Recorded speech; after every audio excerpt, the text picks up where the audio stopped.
tal, compañeros? ¿Cómo están?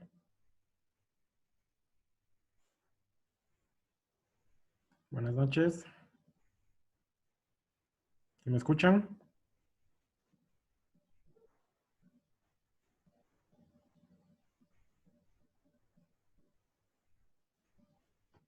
Buenas noches.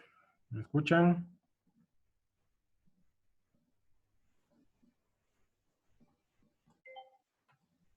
¿Aló? Sí, yo sí escucho. Bien, bien. Estamos en línea, conectados. Modo coronavirus. A ver, espérate. Ya, el video es lo que me hace falta. Ya creo que activa el video. Listo, ahora sí estamos completos. Listo. Melissa, Verónica, ¿sí me Ujú. escuchan?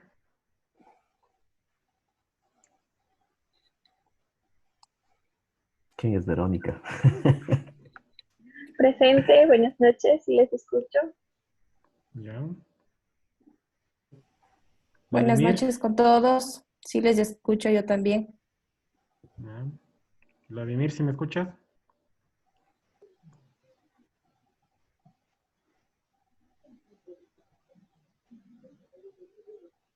Marcelo.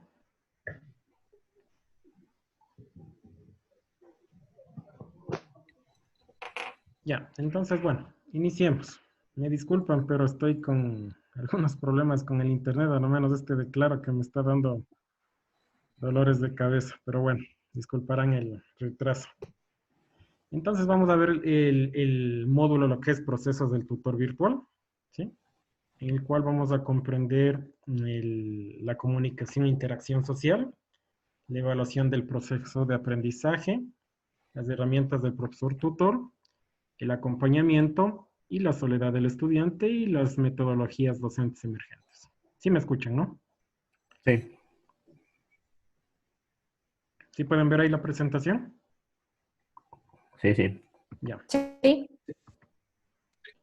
Ya, dentro de la comunicación no se olviden que tenemos la expresión oral, obviamente con la que estamos trabajando en este instante, ¿sí? Y la expresión digital, ¿no? Dentro de la expresión digital, obviamente hay que tener mucho cuidado en la forma de cómo nos dirigimos a nuestros estudiantes, ¿sí? Obviamente siempre debemos hablar en tercera persona, obviamente no darles toda la confianza necesaria para que ellos también nos devuelvan de alguna forma despectiva algún criterio o algún comentario, ¿no? Entonces, la expresión digital es algo muy importante porque esto involucra a su identidad digital, ¿sí? No se olviden que la identidad digital es como es su presentación en la red.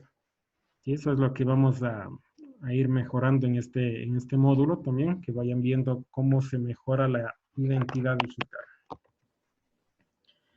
Entonces, ¿cuál es un tips para crear una presentación eficaz? Obviamente, uno de los más importantes son la colorimetría. Es decir, obviamente tener un color o un estándar de colores que no dañe a la vista del ser humano, ¿sí? Por ejemplo, como sabemos, el rojo aquí lo tomamos como pasión, en otros países obviamente significa sangre y en otros lados también significa algo de desprecio, ¿no? Entonces, obviamente la colorimetría debe estar en un ambiente por lo general con colores que no sean muy fuertes, ¿sí? ¿Estamos? Entonces, ni tan cargado de colores, ni tampoco todo blanco, ¿sí? O sea, hay que darle una mezcla sencilla. Por eso Google si se han dado cuenta por qué tiene sus buscadores en blanco, ¿no? Obviamente, y solo los colores básicos tiene, porque obviamente esto como trasciende a diferentes culturas, obviamente debe tener la precaución más que todo de que tal vez ese color pueda herir a otras culturas, ¿sí? Entonces deben tener mucho cuidado en ese sentido.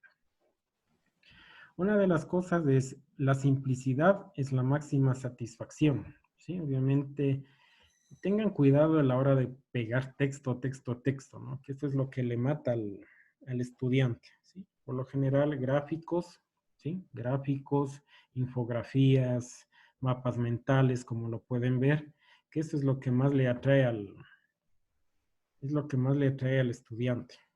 La parte gráfica es lo que más le tiene enchufado al estudiante. No se olviden que una presentación, cuando es eficaz, el estudiante tiene una tasa de retención de la información de hasta 15 hasta 25 minutos, ¿sí?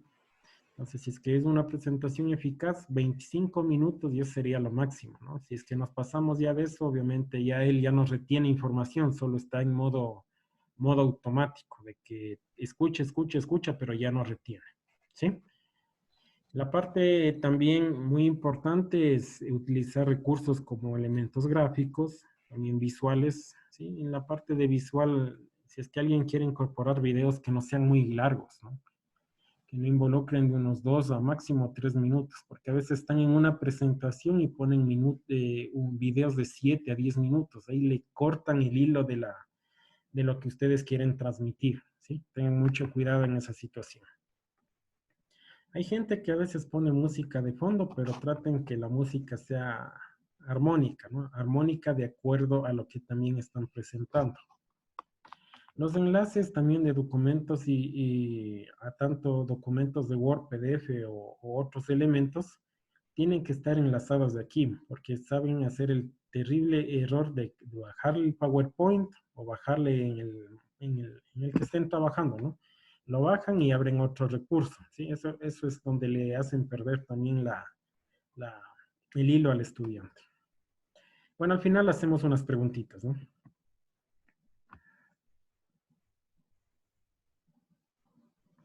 ¿Sí? Entonces, obviamente para tener una presentación oral debemos tener, lo más importante es ser tú mismo. A veces queremos compararnos con algunos oradores, ¿no? Algunos oradores tan importantes y a veces queremos copiar esa misma lógica, pero no, o sea, nosotros somos así tal como estamos y debemos, permítame un ratito, y debemos comportarnos obviamente de acuerdo a nuestro profesionalismo. La estructura del mensaje es la más importante. ¿Qué, quién, cuándo, cómo, dónde y por qué? Es lo más importante, ¿sí?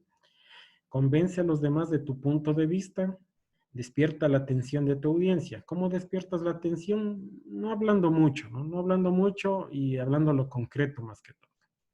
Y reiterar de los temas fundamentales. Por ejemplo, yo sé reiterar los temas de los cuales yo sé tomar las evaluaciones, ¿sí? Entonces tengan ustedes este tip de que yo sé estar a veces reiterando el mismo tema, es como que le estoy mandando un mensaje subliminal al estudiante diciendo de que ahí va a salir las preguntas, ¿sí?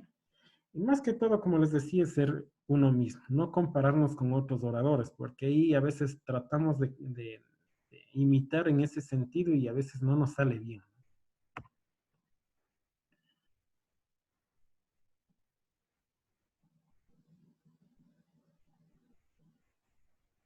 Ya, dentro de la parte del módulo tenemos la evaluación del proceso de aprendizaje, ¿sí? Entonces, dentro del proceso de aprendizaje nos basamos en tres tipos, ¿no? El aprendizaje es un proceso continuo. ¿Por qué es un proceso continuo? Porque yo tengo que ir valorando cómo se va comportando el estudiante, no necesariamente, por ejemplo, les voy poniendo casos, ¿no? Me gusta contar a veces casos como vivimos en la actualidad. Estamos en un módulo de nivelación. Ellos, por ejemplo, las tareas las tienen bien hechas, ¿no? Obviamente se copian, les van haciendo, por ahí alguien que tiene experticia también mete mano, ¿sí? Pero este es el proceso muy importante, ¿no? La evaluación de los procesos de aprendizaje, ¿sí? De ley tiene que hacerse la evaluación en todo el proceso. Hay gente que cuando se trabaja con entornos virtuales lo carga al último todo, ¿no? Y ese es el peor error. Porque una le saturan al estudiante y otra es como un juego de azar, ¿no? Tal vez a la persona que le fue bien, obviamente, felicitaciones, y capaz que esa persona que le fue mal prácticamente perdió todo, ¿sí? Entonces hay que tener mucho en cuenta esto, ¿sí? Entonces en cada fase que ustedes vayan trabajando tienen que irlo evaluando. Siempre iniciamos con una evaluación inicial, ¿no? ¿Sí? Estos son los tres pasos, ¿no? Una evaluación diagnóstica, ¿sí? Entonces, por ejemplo, en todo curso que tengan ustedes, hagan una evaluación inicial. de con qué tipo de estudiantes están trabajando, ¿sí? Por ejemplo, nosotros, el primera evaluación, obviamente, es saber si es que tenían internet en la casa, ¿sí? Pues, obviamente, teníamos una tasa del 77% de que sí tenían internet. Sí, hay gente que, bueno, eran privados de la libertad, les hablo de los casos como estamos ahorita, ¿no? Privados de la libertad y otros medios que en los cuales no podían acceder. Entonces, es bien importante la evaluación diagnóstica. También, si ustedes van a empezar con un curso, hagamos cuenta de programación, ¿sí? También pueden hacer una evaluación diagnóstica de con qué bases va a empezar el curso. ¿Sí? Siempre es importante, porque no se olviden que todos los estudiantes no tienen el mismo ritmo, ¿sí? Hay gente que tiene pasos agigantados, obviamente aprende más rápido, y hay gente que le gusta poco a poco irlo asimilando el curso, ¿sí? Entonces nosotros como futuros profesores tenemos que de ley hacer esta evaluación para percatarnos con qué rangos y sectores vamos a trabajar, ¿no? Tenemos la evaluación formativa. Obviamente esta evaluación debe centrarse directamente en todos los procesos, ¿no? Es decir, cada semana tomarle una evaluación de acuerdo a la temática que se la vaya a trabajar. Y también una evaluación sumativa, que es la final, el famoso también examen, que se lo conoce, sí, que es obviamente ya consolidar todos los conocimientos que hayan tenido, ¿sí? ¿Estamos? Entonces la evaluación, como dice mi texto, no solo debe centrarse en el proceso y en el resultado, debe servir para mejorar la planificación y la didáctica, porque con esto, si es que ustedes ven que en la sociedad, a lo menos ecuatoriana, por lo general, les hablo en el caso de en la Universidad Técnica del Norte, en una cierta X facultad, no voy a hablar. Mientras más hace jalar a un docente, ¿no? Mientras más hace jalar estudiantes, se le considera como un buen profesor. Y no es así, ¿no? Obviamente no tienen las estrategias necesarias para llegar al estudiante. Entonces, esas son las falencias que nos puede dar estas evaluaciones. Yo con estas evaluaciones puedo percatarme si es que ha llegado o no ha llegado el resultado de aprendizaje al estudiante.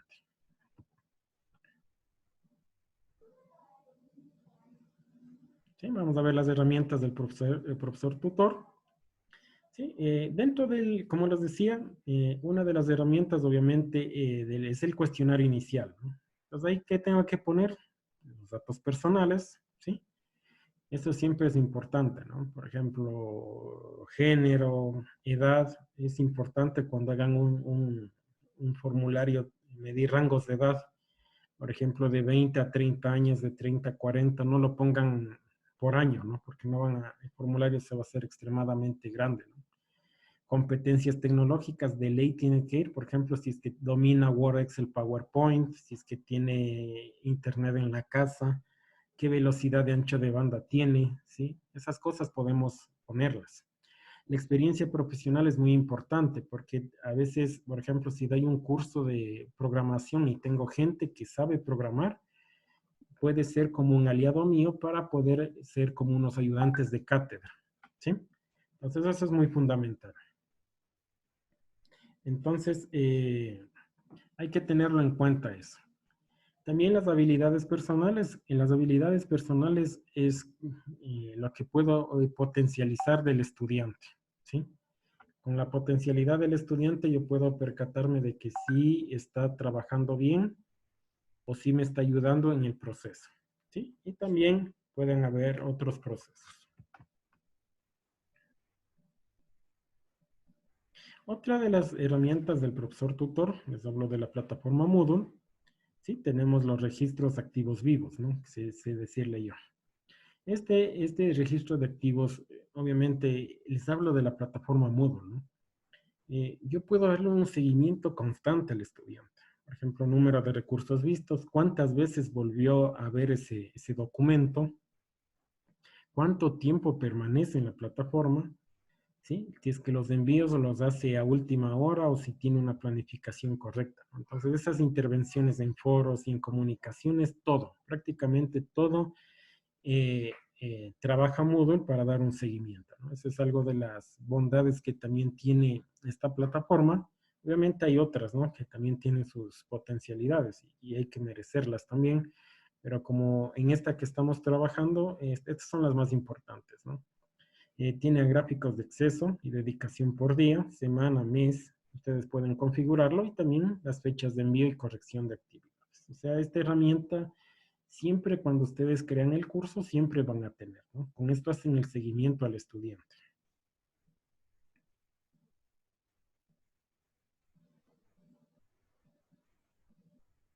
Entonces, el acompañamiento y el profesor. Ya. El que le he realizado tanto el profesor y la soledad, ¿no? Entonces, hay gente que siempre tiene mucha expectativa en el inicio del curso, ¿no? Por ejemplo, ustedes van a tener mucha expectativa al inicio, que cómo será el curso. Van a tener un poco de conflictos de paradigmas, porque hay gente que todavía se maneja en un modelo tradicional, ¿sí? Eso lo puedo decir, un modelo tradicional, en el cual todavía no se adapta a este cambio, ¿no? Obviamente, cuando tiene ese conflicto de paradigma, va a poner posturas negativas, ¿no? De que no sirve para nada, que esta plataforma no sirve, que el contenido no sirve. Por eso a mí me han llegado muchas críticas cuando iniciamos el curso, ¿no? Y obviamente, al comienzo uno lo toma como que ha hecho algo mal, ¿no? Pero de acuerdo al profesionalismo que uno ya lo tiene en esta área, uno ya sabe cuál es la sensación del estudiante cuando es nuevo, ¿no? Entonces tengan mucho cuidado porque cuando ustedes tengan gente nueva siguiendo esta modalidad, van a tener de ley posturas negativas. Por ejemplo, lo que sí van a tener, por ejemplo, en este cambio que están por esta situación de emergencia mundial, esto de la educación en línea, ¿no? Obviamente no es para todos. Y he puesto algunos comentarios por ahí, no es para todos esto, ¿no? Porque sí tenemos que un poco autoeducarle tanto al docente como al estudiante, ¿sí? Entonces esto toca hacerle un cambio bien fuerte del paradigma. O tiene posturas negativas, obviamente va a tener síntomas negativos, ¿no? De que le va a ir mal en las evaluaciones, ¿sí? De que le va a hacer mal las cosas y por ende va a tener un aislamiento y la posibilidad de renunciar. ¿Sí? ¿Han tenido posibilidad de renunciar? Alcen la mano. Alguien diga. ¿O todavía siguen con la parte positiva? ¿Sí? Todo positivo. Ya, muy bien. Entonces, dentro del aislamiento, ¿qué es el aislamiento? Obviamente yo tengo mis emociones y no puedo sacarlas, ¿no? No puedo conversar con otras personas porque es como una frustración y un desánimo, ¿no? ¿Sí? Cuando tengo un desánimo, obviamente es algo que no puedo superarlo, ¿no? Y ahí es donde entra la fase muy importante del docente. El docente es la parte del motivador, de darle seguimiento. Por eso les decía con las otras herramientas anteriormente mencionadas, son las importantes para ver cómo va el rendimiento, ¿sí? No dejarla atrás al estudiante. Si hay algo, obviamente llamarle personalmente, qué te sucede, a veces tienen problemas personales, emocionales, y eso le impide tener un buen desempeño en el curso. Entonces hay que tener mucho seguimiento en esta modalidad. No es simplemente, como les digo, la modalidad como le toma a algunas, hasta universidades simplemente piensan que subir documentos y enviar trabajos, ¿no? Eso es lo peor que pueden hacerle al estudiante. Porque le matan, ¿no? Le matan, porque al comienzo, bueno, puede ser un hobby de subir algún documento, pero eso es monótono. Va a terminar acabándose en un curso aburrido, que no tenga mucha interacción, y esto es lo que prácticamente no le motiva al estudiante. Con la motivación que ustedes hagan, obviamente van a tener oportunidades para salir adelante, y obviamente cuando ya ven un pequeño éxito, ¿cuál es el pequeño éxito? Que van por ahí un 10, ¿no? Un 10 de una nota, una calificación, una retroalimentación de ustedes diciendo que muy bien, buen trabajo, sigues adelante, sí puedes, ¿no? Entonces eso es lo que van a tener gratificaciones pequeñas, pero a la cual se vayan acumulando para que decir esto sí funciona, ¿no? ¿Sí? Como les digo, en la parte de Ecuador todavía no estamos en una sociedad de aprendizaje en línea. Por ejemplo, nosotros estamos en un proceso ya de carreras de modalidad y hemos tenido muchos inconvenientes, porque tanto el docente que no está muy bien formado, ¿sí? Porque esto necesitamos muchas horas de capacitación, y también el estudiante, ¿no? Porque el estudiante piensa que es estar al lado mi Facebook, al lado mi musiquita, mi YouTube y seguir trabajando, ¿no? No es así la cosa, hay que tener mucha disciplina. Por ejemplo, la disciplina es muy importante en esta modalidad. ¿Sí? Entonces, la frustración puede manifestarse como, ¿no? Obviamente el abandono del estudiante. Si es que ya estamos ya en carrera, obviamente se va a demorar mucho en graduarse.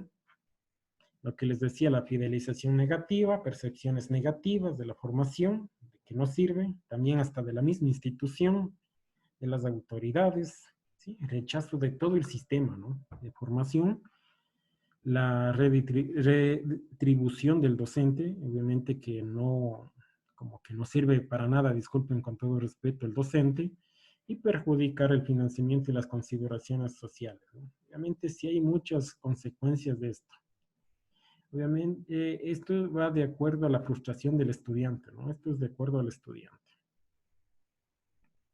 Esto, dentro de la frustración, lo que les decía, tengo del estudiante, de la institución y del profesor. El estudiante, el propio estudiante, ¿por qué se frustra, no? En este caso, por no tener el suficiente tiempo. He tenido casos, aunque ustedes no lo crean, de estudiantes, ¿no? Que siempre dejan todo para el último y saben decir que no tienen tiempo para entregar. Nosotros, cuando se hace una planificación, se lo da con un lapso de una semana, ¿no? Y hagamos cuenta de aquí, de este viernes que vienen 8. Y justo faltando 10 minutos, se les va el internet y no pueden entregar. Entonces, esa es una de las frustraciones, ¿sí? No tener el tiempo suficiente. Expectativas irreales, ¿no? Como les decía, piensan que es cosa fácil, cosa de subir solo documentos, por ahí copiar y pegar, algo tan simple, ¿no?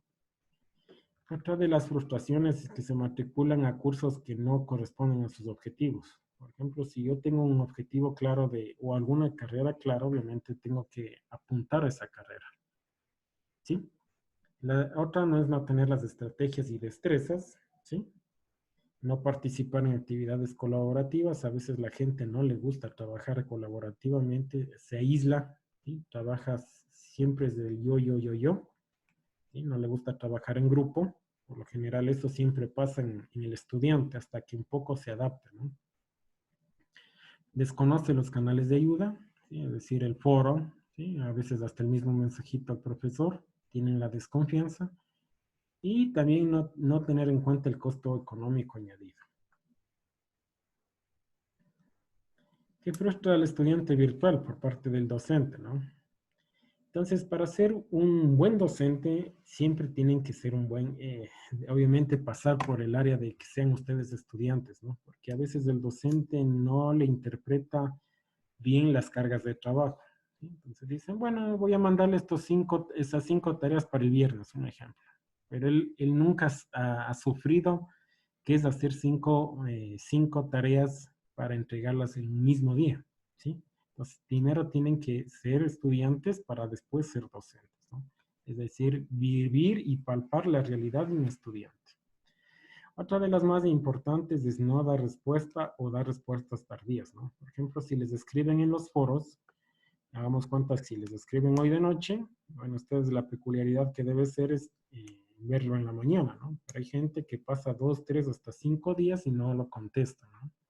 Entonces, esa es una de las consecuencias de la frustración.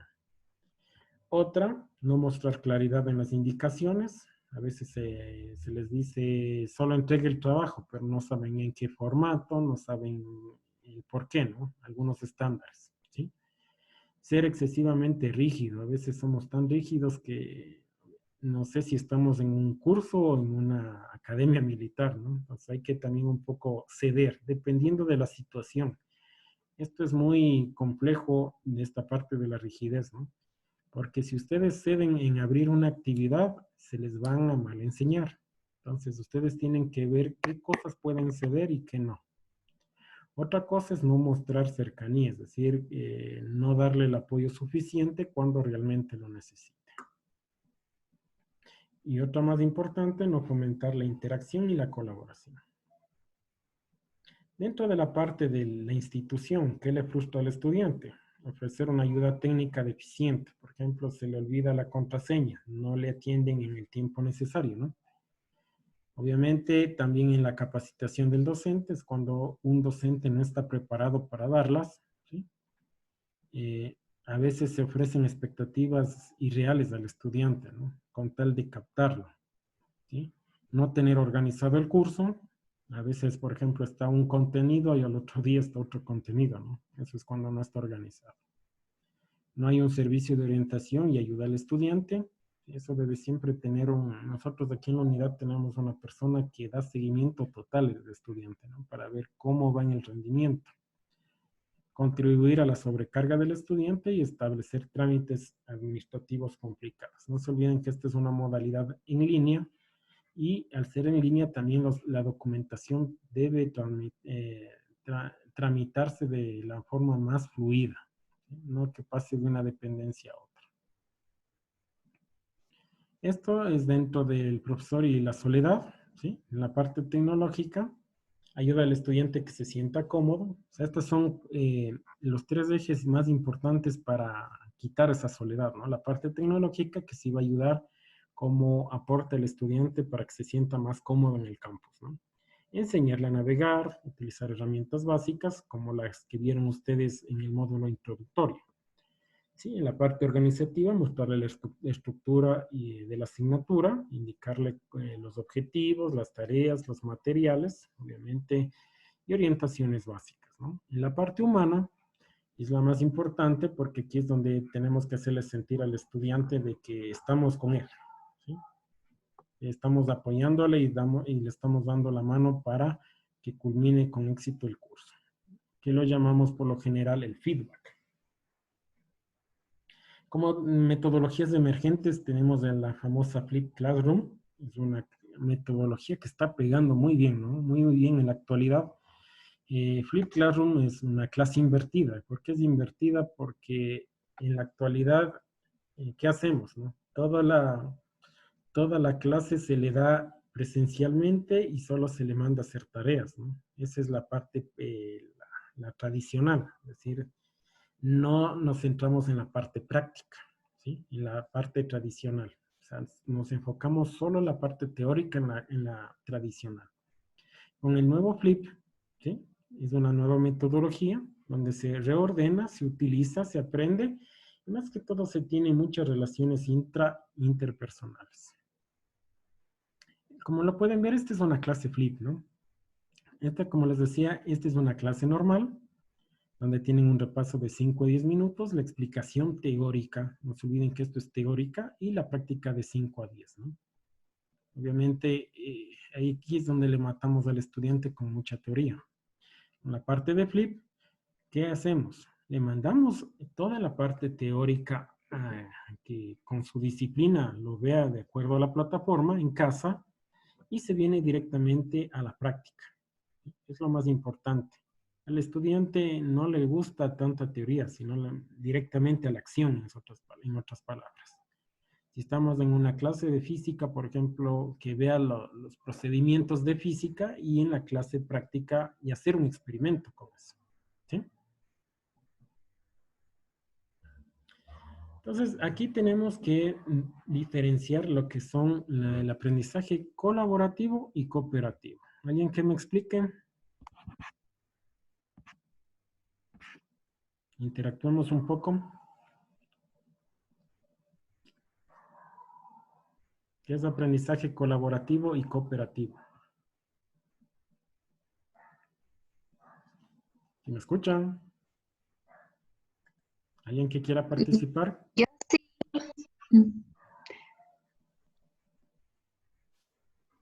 ¿Nadie?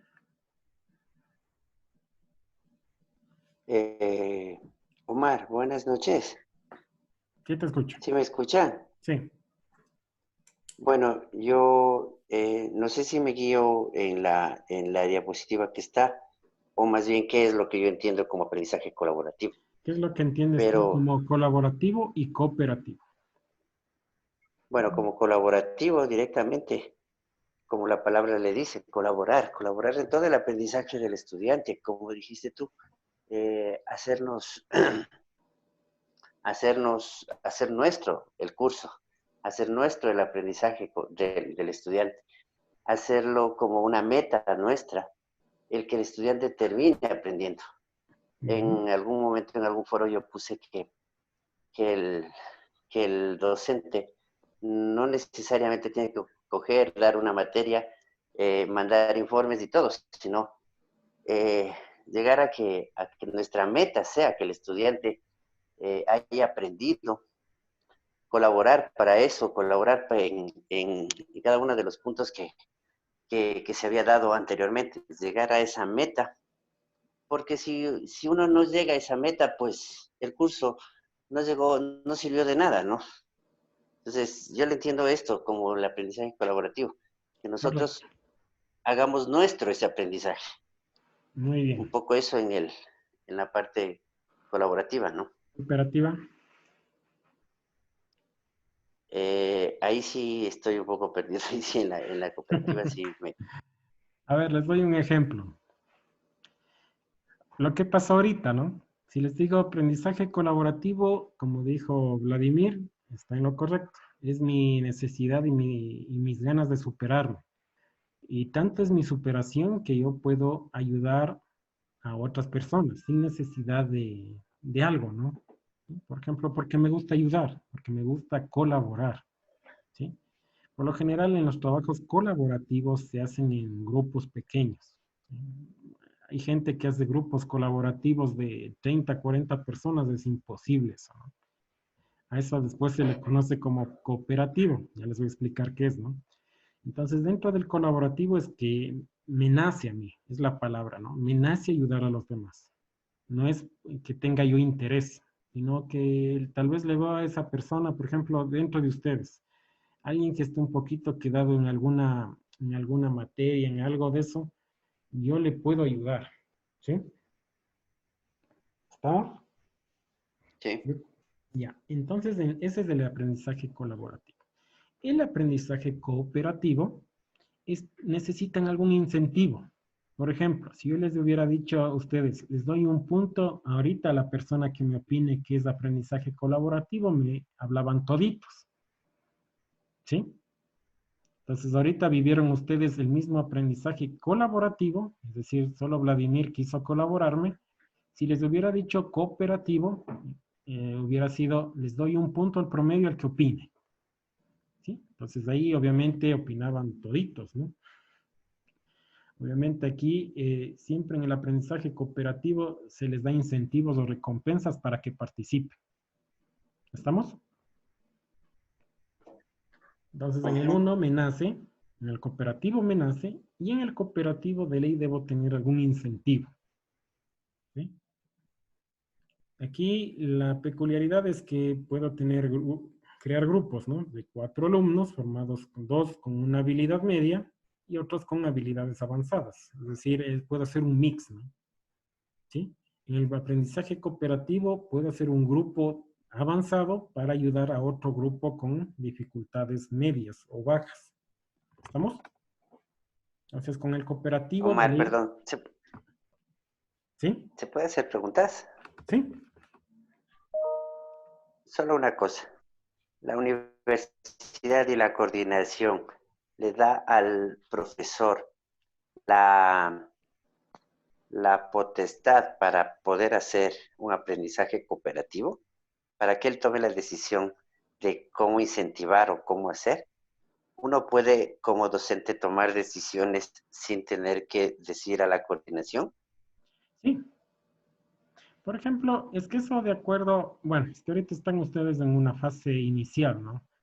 Ustedes, bueno, después van a tener, los que quieran seguir, un curso que se llama el de desarrollo de contenidos. Ahí ustedes tienen que poner una planificación, ¿sí? En la planificación de curso ustedes pueden poner un porcentaje de evaluación de esto.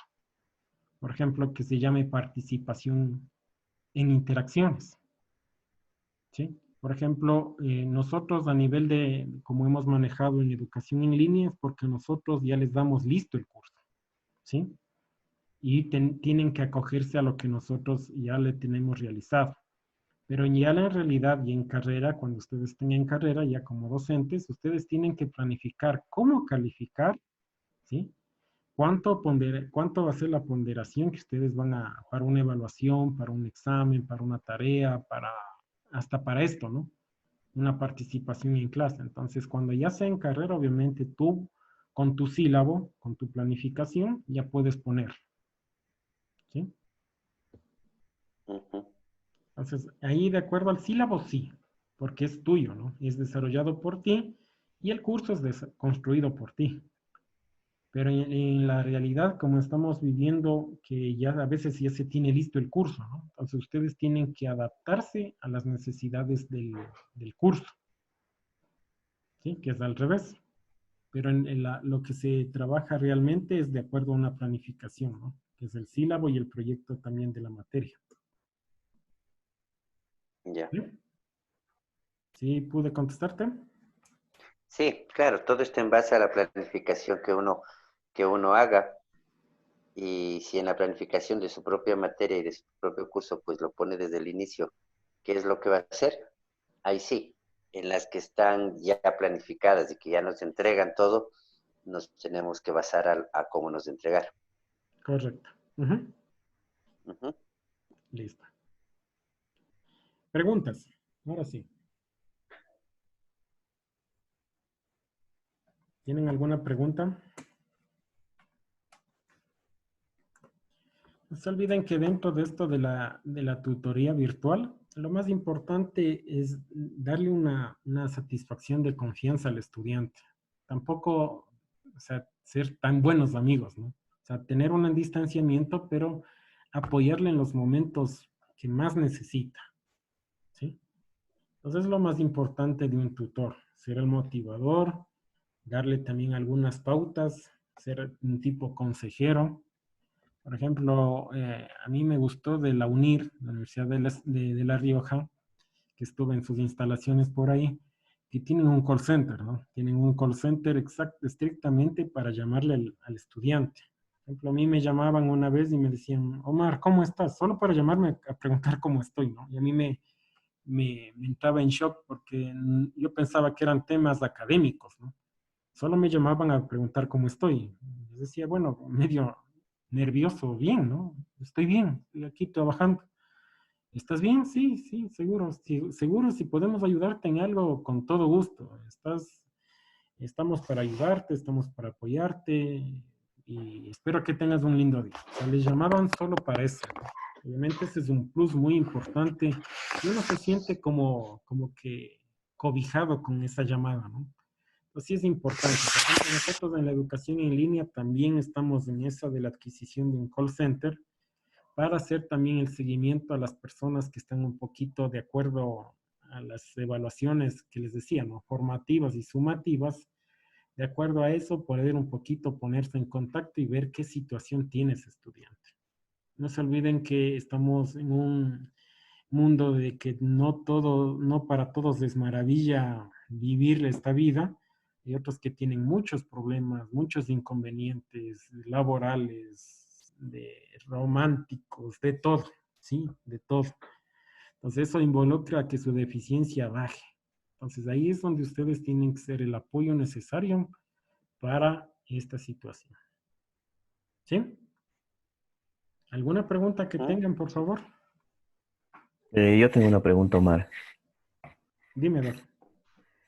Cuando hablaste del aprendizaje cooperativo, dijiste que se podían hacer grupos mixtos, ¿verdad? Que uno tenga más conocimiento y juntarlo con personas que tengan menos conocimiento sobre la temática. Correcto.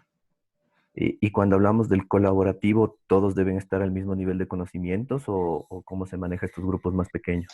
Sí, en la parte colaborativa es como un grupo de expertos para ayudar a otro grupo de inexpertos. ¿Sí? Ese es el ¿Ya? aprendizaje colaborativo. Es decir, yo de ley tengo que reunirme con alguna persona que sepa también de esa área, planificar estrategias para hacerle entender a la persona que no está entendiendo. ¿Sí? Listo. En la cooperativa, ¿por qué puede ser mixto? Porque yo también puedo darle ahí un premio a la persona que está al lado mío, ¿no? O sea, por ejemplo, te invito a la pizza si me ayudas a hacer este ejercicio. Un ejemplo. ¿Sí? Ese sería un aprendizaje cooperativo. Me resuelve, vamos, te invito a la pizza. ¿Sí? Estoy ahí con, o sea, mezclado. Y siempre predomina el colaborativo porque son grupos fuertes, ¿no? Obviamente de sólidos conocimientos que se van a, se van transmitiendo. A eso le llamamos redes de conocimiento nosotros. ¿Sí? Entonces, mientras más la red es más amplia, es más fuerte el área o temática que se está manejando. Yo, por ejemplo, le veo esto de metiéndome un poquito a la ciencia, ¿no? Esta parte del COVID. Sí se han dado cuenta de que cada país quiere manejar lo suyo, ¿no? Quiere crear una cura, quiere crear algún estándar, quiere crear un protocolo. Si tuviéramos redes de información sólidas, no hubiera pasado lo que ahorita estamos pasando, o sea, la desinformación, porque en un país pasa una cosa y acá tiene que pasar lo mismo, no, es porque las redes de información están sueltas. Ese es el gran inconveniente de esta sociedad que estamos viviendo en la actualidad. Tanto en la parte científica como en la parte de comunicación está suelto, ¿sí? Es decir, no hay la colaboración necesaria. Lo que quieren es cada uno relucir. ¿Cómo se reluce? Con cooperación. O sea, se hacen cooperaciones, pero, o sea, yo te coopero, pero siempre y cuando me des algo. O sea, es como por beneficio de. ¿Estamos? Sí, sí. Ya, perfecto. ¿Alguna otra pregunta? Yo tenía una pregunta, Omar. Dime, Raquelita. Buenas noches. Buenas noches. En el aprendizaje cooperativo y colaborativo, ¿los miembros del grupo tienen la misma responsabilidad? Sí, sí, sí. Bueno, por lo general, buena pregunta, ¿no? Por lo general, en cada grupo siempre hay un líder, ¿no? Tanto en el cooperativo como en el colaborativo. Entonces, de ahí ya depende del liderazgo de esa persona, ¿sí? O sea, no es que todos van a tener el mismo equilibrio de trabajo, ¿no? Entonces, ahí ya depende del líder. Siempre hay un líder tanto en el trabajo colaborativo como en el cooperativo. Entonces, ya depende del líder ahí. Ya, gracias, Omar. Listo, un gusto. ¿Alguien más? En este caso el líder es el tutor. No necesariamente, porque verán, lo que me pasó en nivelación, por ejemplo, el tutor le explica, le apoya, ¿no? Pero dentro de ellos también tienen grupos internos, entonces ellos se van armando, ¿sí? Entonces se arma un grupito sólido y entre ellos, por ejemplo, hacen las tareas, hasta, bueno, que no es una buena política, ¿no? Se meten a las evaluaciones, pero ese es un trabajo ya colaborativo, porque hay gente que no tiene la noción y le van apoyando, ¿no? Pero siempre hay una persona que les dice, hey, topémonos a las 4 de la tarde. Vladimir, tú hazme esto. Eduardo, tú hazme esto, ¿sí? Entonces ahí van consensuando entre todos y esa persona, la que es líder, obviamente es la que debe tener las capacidades, una de que maneja muy bien el área y otra también de liderazgo, ¿no? Que es lo más importante. ¿Sí? ¿Alguna pregunta más? ¿No?